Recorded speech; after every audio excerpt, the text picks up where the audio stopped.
Bonjour et bienvenue dans les voies du Chamam. Je suis très heureux de vous retrouver aujourd'hui au milieu de la forêt tropicale africaine. Une fois n'est pas coutume.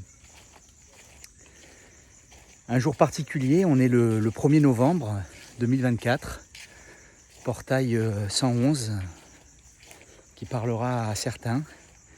Et puis surtout, dans quelques minutes maintenant, ici en Côte d'Ivoire et actuellement en France, le passage à la nouvelle lune. Une nouvelle lune qui nous amène son lot de nettoyage, d'intégration. C'est un moment particulier où on peut lâcher un petit peu tout ce qui n'a plus lieu d'être, tout ce qui nous appartient plus, tout ce qu'on retient encore.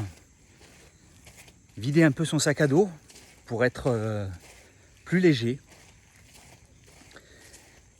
Fermer des portes qui doivent être refermées. Ce qui va permettre d'en ouvrir d'autres. De s'éveiller à du renouveau. Se laisser porter par la vie et finalement ce qu'elle peut nous proposer. Et c'est que dans ces moments où on arrive à lâcher prise que finalement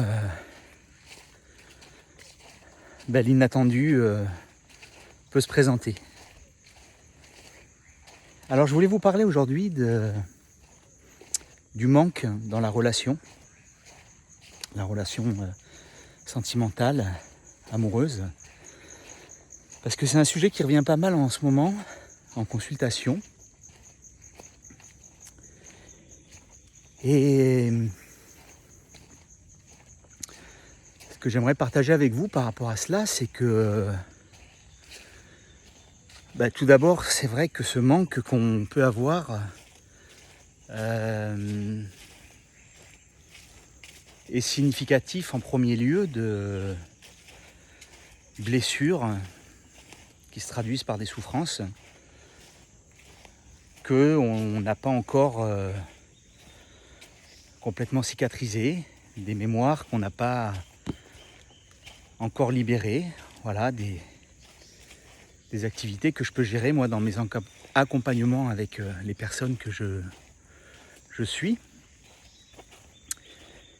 Et c'est intéressant parce que un jour quelqu'un m'avait expliqué ça, moi ça m'a pas mal aidé à l'époque, qu'en fait on a l'impression que la vie n'a plus de sens, on est dans des souffrances extrêmes quand on n'est plus avec la personne que l'on aime, quand une relation se finit.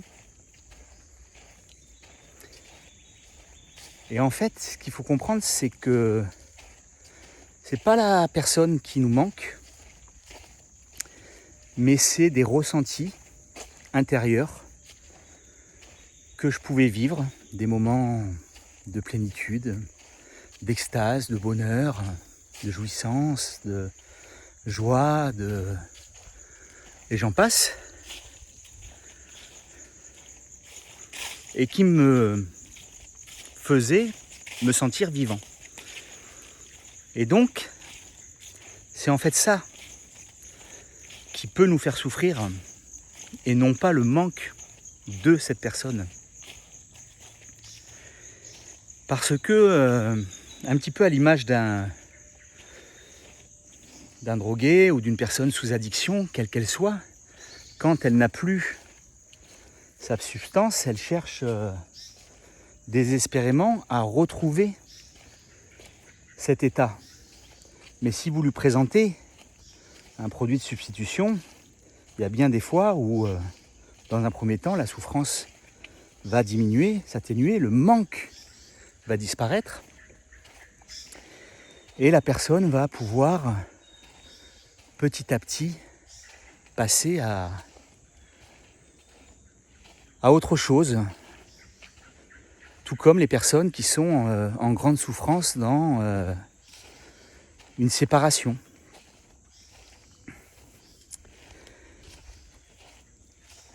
Alors ça ne veut pas dire qu'il ne faut pas chérir cette alchimie du couple, hein, qui peut se réaliser et que certains choisissent et qui est merveilleuse quand on peut la partager. Mais une fois de plus, c'est avant tout de pouvoir revenir en soi, revenir dans son intériorité, être bien avec soi-même, n'avoir besoin de personne, pour justement, quand on croise, et ça arrive, une belle âme sur notre chemin, parce que vous savez que on attire ce qu'on est, ce qu'on vibre, et non pas ce qu'on veut. Mais quand on a suffisamment cheminé, la vie nous fait des beaux cadeaux, des cadeaux bien emballés cette fois-ci, qui ne sont pas des épreuves, et nous présente la personne qu'on attendait. Voilà, donc gardez l'espoir, vivez tous ces moments qui peuvent être difficiles comme des épreuves, comme des cadeaux mal emballés justement, qui vous permettent d'avancer et de grandir, de sortir plus fort, plus serein par rapport à vos attentes dans la vie. Je vous souhaite une très belle journée et je vous dis à très bientôt.